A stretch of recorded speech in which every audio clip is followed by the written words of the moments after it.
성경의 인물 가운데 가장 극적인 변화를 겪은 사람을 꼽을 것 같으면 늘 빠지지 않을 사람이 아마 오늘 본문의 주인공 사도 바울이 아닐까요?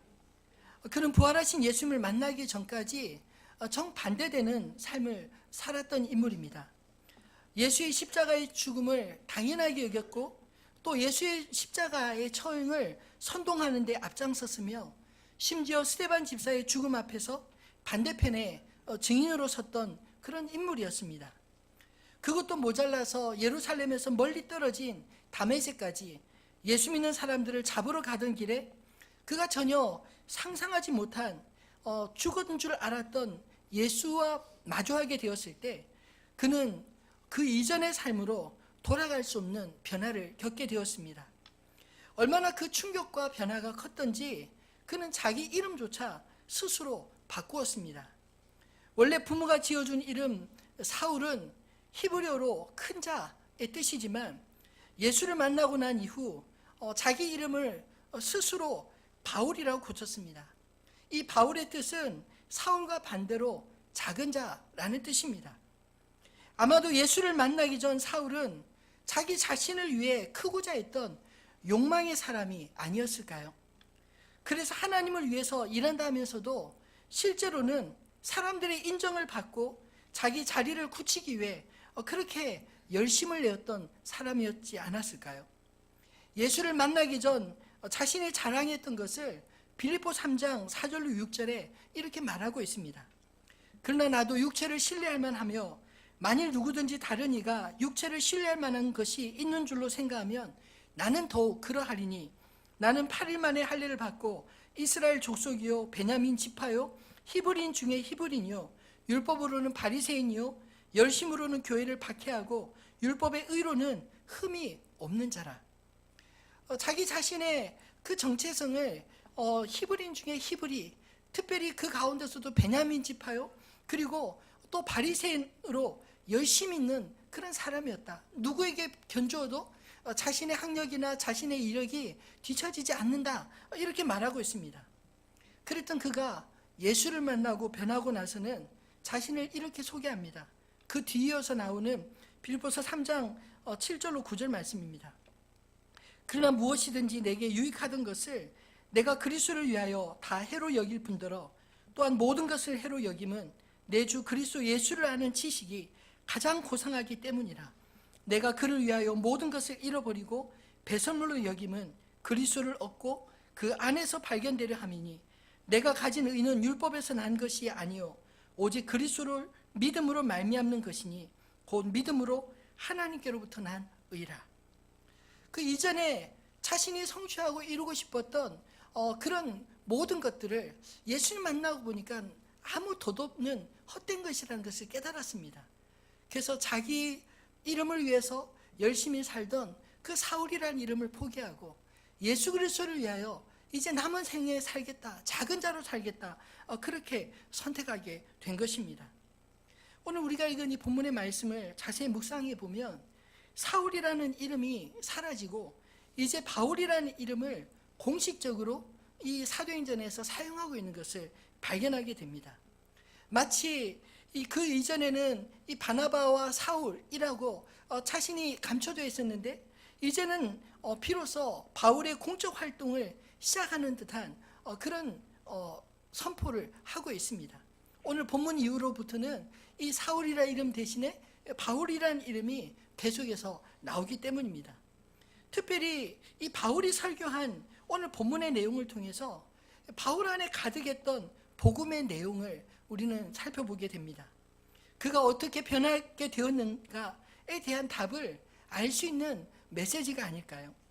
저는 오늘 말씀을 함께 나누면서 우리의 삶도 바울과 같은 내면의 변화들이 일어나기를 소망합니다. 그렇다면 바울 안에 가득했던 복음, 마치 수도꼭지를 틀면 물이 콸콸 쏟아지듯이 바울의 입술을 통해 선포되는 그 안의 복음은 무엇이었을까요? 본문 자체가 바울의 설교 내용인데 이 말씀을 가지고 또다시 설교한다는 것이 쉽지 않은 일이지만 저와 여러분이 오늘 말씀을 통해서 주님이 우리에게 들려주시는 성령의 음성을 들을 수 있게 되기를 바랍니다. 첫 번째로 이 사도 바울 안에 있었던 복음의 핵심은 예수는 그리스도시다 라는 내용인 것입니다. 아주 심플하지만 분명하고 강력한 그 내용들이 오늘 본문 속에 충만함을 느낄 수 있습니다. 앞에서도 잠깐 언급한 것처럼 사도 바울은 본래 예수의 핍박자이지 않았습니까? 그가 성경을 몰랐기 때문에 그런 핍박자의 길을 갔을까요? 아닙니다. 그는 어려서부터 성경을 잘 배우고 알았던 그런 바리새인요 율법주의자였습니다. 그런데 27절 말씀을 자세히 보면 마치 사도 바울이 그 전에 알았던 성경이 예수님을 알기 전에 지식이었다는 것을 알게 됩니다.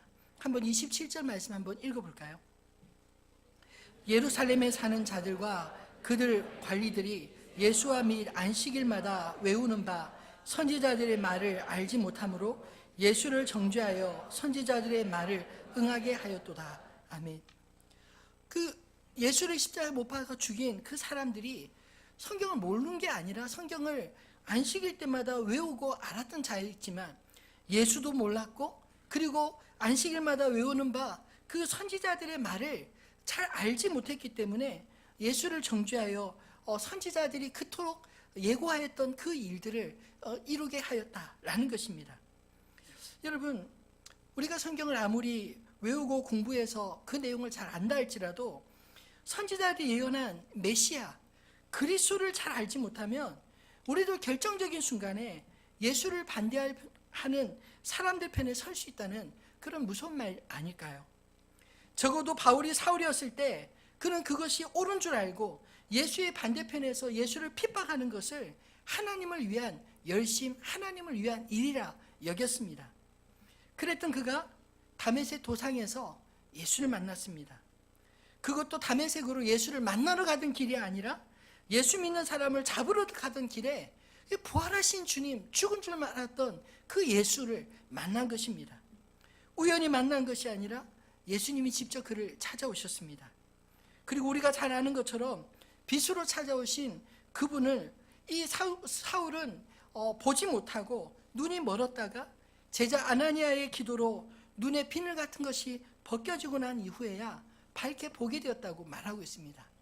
그 이전에도 보았던 세상, 그 눈이 비늘 같은 것이 벗겨지고 난 다음에 똑같지 않았을까요?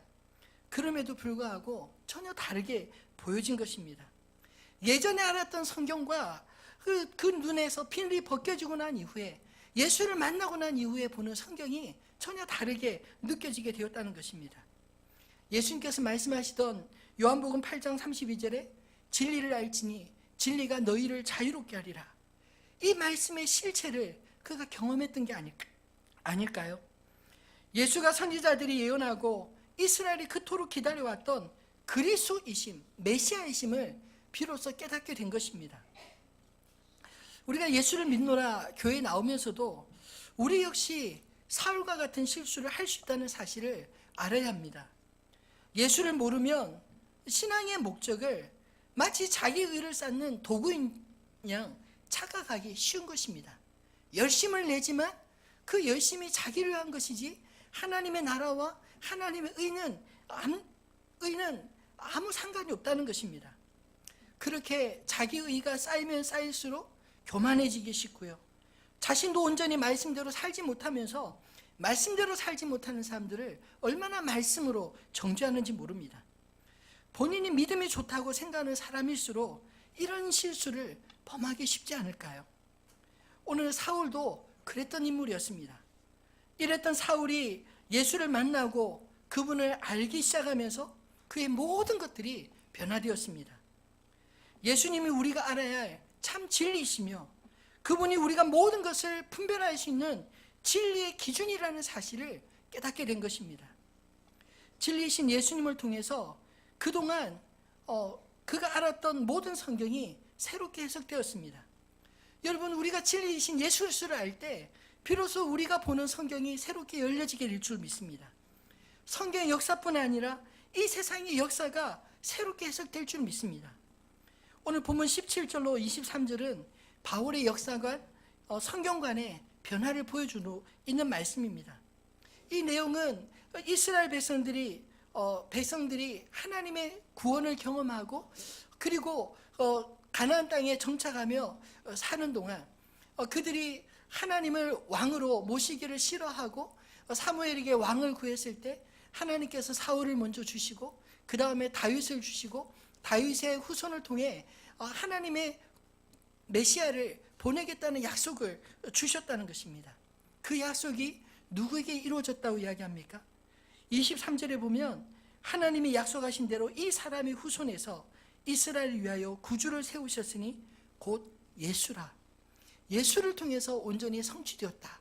이야기를 하고 있습니다. 바울은 이 말씀을 통해서 우리가 알고 있는 이스라엘의 구원의 역사의 결론이 무엇이냐면 바로 구주 예수시라는 것입니다. 우리 인생의 시작과 결론, 알파 오메가도 역시 예수 그리스도시라는 것입니다. 이것이 변화된 역사관이 아닌가요? 예수가 그리스도란 말은 유대인들에게 우리가 그토록 기다려온 구원자는 예수님이시다, 이런 뜻입니다. 그러므로 더 이상 다른 그 어떤 것을 기다리거나 찾을 필요가 없다는 것이죠. 이것저것 기웃거리지 말고 우리의 구원자이신 예수 안에서 우리의 삶의 의미를 발견할 수 있게 되기를 소망합니다. 사도 바울은 예수 안에서 자신의 인생의 변화를 이렇게 고백합니다. 고린도후서 5장 17절 말씀입니다. 한번 같이 읽어볼까요? 그런즉 누구든지 그리스도 안에 있으면 새로운 피조물이라. 이전 것은 지나갔으니 보라 새 것이 되었도다. 아멘. 자신의 인생이 예수님 안에서 완전히 새로운 그런 피조물이 되었다. 이전 것은 지났으니 보라 새 것이 되었도다. 그렇게 선포하고 있지 않습니까? 이 고백이 오늘 저와 여러분의 고백 되시기를 주님의 이름으로 축원합니다. 두 번째로 사도 바울 안에 충만했던 그 복음은 무엇이냐면 예수 부활하셨다라는 복음입니다. 오늘 본문에서 바울의 설교의 핵심은 본문 30절로 39절 후반절의 메시지입니다. 한번 다시 읽어볼까요? 30절부터 39절입니다. 하나님이 죽은 자 가운데서 그를 살리신지라. 갈릴리로부터 예루살렘에 함께 올라간 사람들에게 여러 날 보이셨으니 그들이 이제 백성 앞에서 그의 증인이라. 우리도 조상들에게 주신 약속을 너에게 전파하노니 곧 하나님이 예수를 일으키사 우리 자녀들에게 이 약속을 이루게 하셨다 함이라.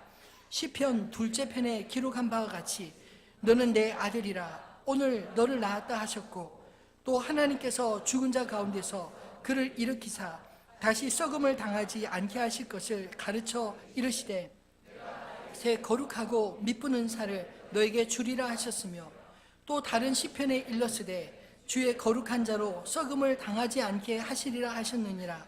다윗은 당시에 하나님의 뜻을 따라 섬기다가 잠들어 그 조상들과 함께 묻혀 썩음을 당하였으되 하나님께서 살리신 이는 썩음을 당하지 아니하였나니 그러므로 형제들아 너희가 알 것은 이 사람을 힘입어 죄 사함을 너희에게 전하는 이것이며 또 모세의 율법으로 너희가 의롭다 하심을 얻지 못하던 모든 일에도 이 사람을 힘입어 믿는 자마다 의롭다 하심을 얻는 이것이라. 아멘. 사실 오늘 본문 속에 사도 바울이 예수가 그리스도시라 이 증거를 세 가지로 설명합니다. 첫 번째는 구약의 역사 통해서 예언된 선지자들의 모든 말씀이 예수 안에서 성취되었다. 이것을 강조하고 있고 예수님 바로 이전에서 광야에서 외치는 소리로 자청하였던 세례 요한이 내 뒤에 오시는 이 예수 그리스도에 대해서 증거하였으며 그리고 무엇보다 가장 중요한 증거는 바로 예수 그리스도가 십자가의 죽으심으로 끝난 것이 아니라 다시 부활하셨다. 이것을 강조하고 있는 것입니다. 방금 읽었던 이 본문 속에 부활의 메시지가 5번이나 반복되고 강조되는 것이 보이지 않습니까? 30절에 하나님이 죽은 자 가운데서 그를 살리신지라. 33절에도 곧 하나님이 예수를 일으키사 우리 자녀들에게 이 약속을 이루게 하셨다 함이라. 34절에 또 하나님께서 죽은 자 가운데서 그를 일으키사 다시 썩음을 당하지 않게 하실 것을 가르쳐 35절에 또 다른 시편에 일렀으되 주의 거룩한 자로 썩음을 당하지 않게 하시리라 하셨느니라. 37절에 하나님께서 살리신 이는 썩음을 당하지 아니하였나니. 여러분, 사도 바울이 왜 이처럼 예수의 부활을 강조하고 있을까요? 자신이 부활하신 예수를 직접 배웠기 때문 아니겠습니까? 여러분, 우리의 신앙은 죽은 자를 믿는 것이 아니라 산 자를 믿는다는 것을 기억하시기 바랍니다. 예수의 부활이 성경에서 말씀하시는 메시아의 가장 확실한 증거이기 때문입니다. 예수의 부활이 우리에게 미친 영향이 또한 가장 중요한 신앙의 본질이기 때문입니다. 38절로 39절에 사도 바울은 예수 그리스도의 부활이 우리에게 어떤 일을 이루셨는지를 이렇게 정확하게 설명합니다. 이 사람을 힘입어 죄 사함을 너에게 전하는 이것이며, 이 사람을 힘입어 믿는 자마다 의롭다 하심을 받는 이것이니라. 여러분, 우리가 죄 사함을 얻고 우리가 그리스도 안에서 의롭게 된 것은 오직 예수 그리스도 그 이름을 힘입을 때만이 가능한 것을 믿으시기 바랍니다. 만약 예수님이 부활하지 않았다면 어떤 일이 일어날까요?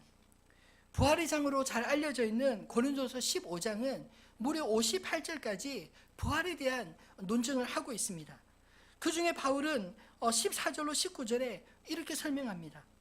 그리스도께서 만일 다시 살아나지 못하셨으면 우리가 전파하는 것도 헛것이요 또 너희 믿음도 헛것이며, 또 우리가 하나님의 거짓 증인으로 발견되리니 우리가 하나님이 그리스도를 다시 살리셨다고 증언하였습니다. 만일 죽는 자가 다시 살아나는 일이 없으면 하나님이 그리스도를 다시 살리지 아니하셨으리라. 만일 죽은 자가 다시 살아나는 일이 없으면 그리스도도 다시 살아나신 일이 없었을 터이요, 그리스도께서 다시 살아나신 일이 없으면 너희 믿음도 헛되고 너희가 여전히 죄 가운데 있을 것이요 또한 그리스도 안에서 잠자는 자도 망하였으리니, 만일 그리스도 안에서 우리가 바라는 것이 다만 이 세상의 삶뿐이면 모든 사람 가운데 우리가 더욱 불쌍한 자이리라.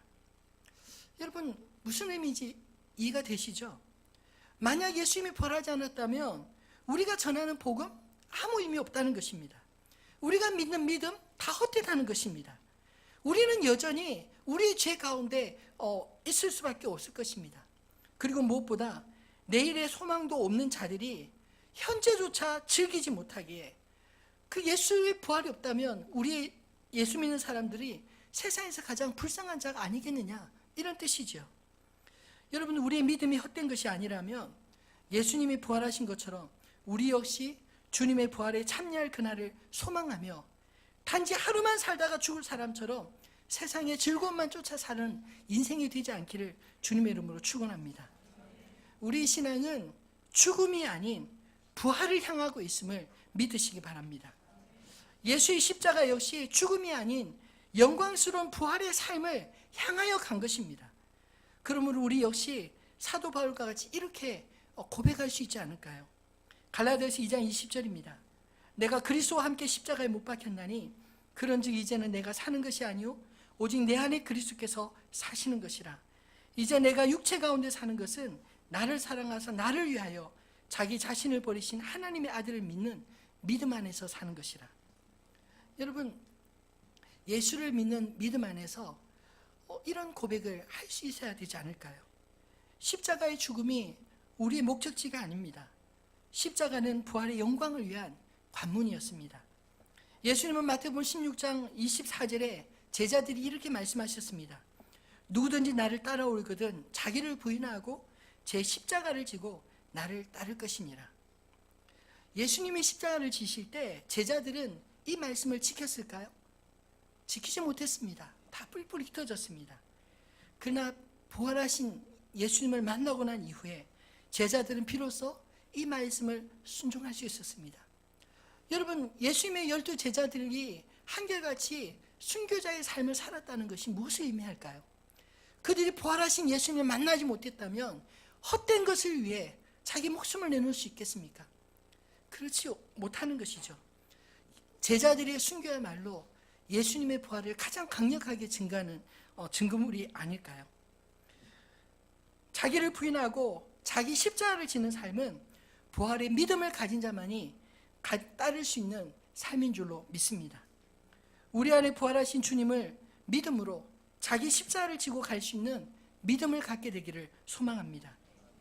고린도전서 15장 31절로 34절에서 이 부활하신 주님을 만났던 사도 바울은 또 이렇게 고백하고 있습니다. 한번 같이 읽어볼까요? 형제들아, 내가 그리스도 예수 우리 주 안에서 가진 바 너희에 대한 나의 자랑을 두고 단언하노니 나는 날마다 죽노라. 내가 사람의 방법으로 에베소에서 맹수와 더불어 싸웠다면 내게 무슨 유익이 있으리요? 죽은 자가 다시 살아나지 못한다면 내일 죽을 터이니 먹고 마시자 하리라. 속지 말라. 악한 동무들은 선한 행실을 더럽히나니 깨어 의를 행하고 죄를 짓지 말라. 하나님을 알지 못하는 자가 있기로 내가 너희를 부끄럽게 하기 위하여 말하노라. 아멘. 여러분, 부활의 신앙을 가진 사람은 어떻게 산다고요? 내가 단언하노니 나는 날마다 죽노라. 자기 자신의 욕망을 날마다 죽일 수 있는 사람이라는 것입니다. 왜냐하면 단지 우리는 내일 다시 살지 못할 것처럼, 이 땅의 삶이 전부인 것처럼 먹고 마시는데 애쓰는 자가 아니라 부활한 후에 주님 앞에 설 자이기 때문에 깨어 의를 행하고 죄를 짓지 않고 복음에 합당한 삶을 사는 것이 당연하지 않겠습니까?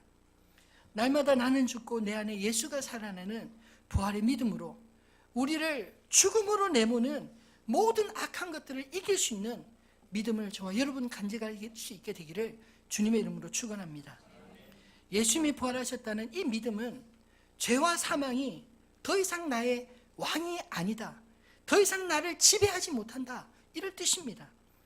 예수와 함께 부활하여 우리의 믿음에 대하여 우리의 의로움을 주님 앞에서 언제가 증명할 날이 올 것입니다. 그러므로 죽음을 향해 살아가지 말고 부활을 향해 살아가는 저와 여러분 되시기를 주님의 이름으로 축원합니다. 말씀을 맺겠습니다. 여러분, 예수를 믿는 삶은 우리 자신의 힘으로 사는 삶이 아니라 예수님의 이름을 힘입어 사는 삶인 것입니다.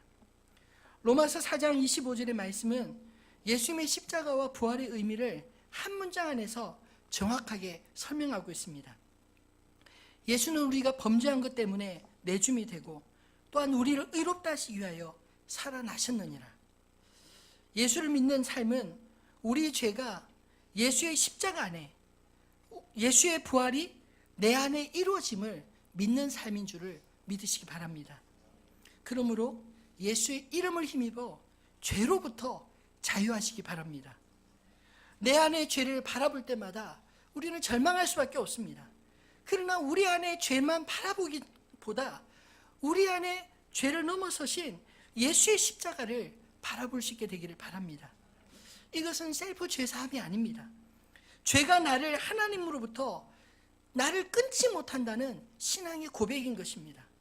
하나님과 나 사이에 예수의 십자가가 있다는 그 사실을 믿음으로 여러분, 우리의 죄로 인하여 부끄럽다 할지라도 담대하게 주님 앞에 십자가를 통하여 나아가시기 바랍니다. 또한 예수의 이름을 힘입어 의롭게 됨을 믿으시기 바랍니다. 나의 의는 끊임없이 나를 교만하게 만들지만 예수의 의를 힘입어 살아가는 사람은 결코 교만할 수가 없습니다. 모든 것이 예수님 덕분인데 내가 자랑할 것이 예수님밖에 무엇이 있겠습니까? 내가 자랑할 거리는 예수님의 십자가에 비하면 아무것도 아니라는 것입니다. 그러므로 날마다 나는 죽고 내 안에 예수로 사는 의로운 삶을 살아내는 저와 여러분 되시기를 주님의 이름으로 축원합니다. 오늘 주신 이 말씀을 기억하면서 함께 찬양했으면 좋겠는데요.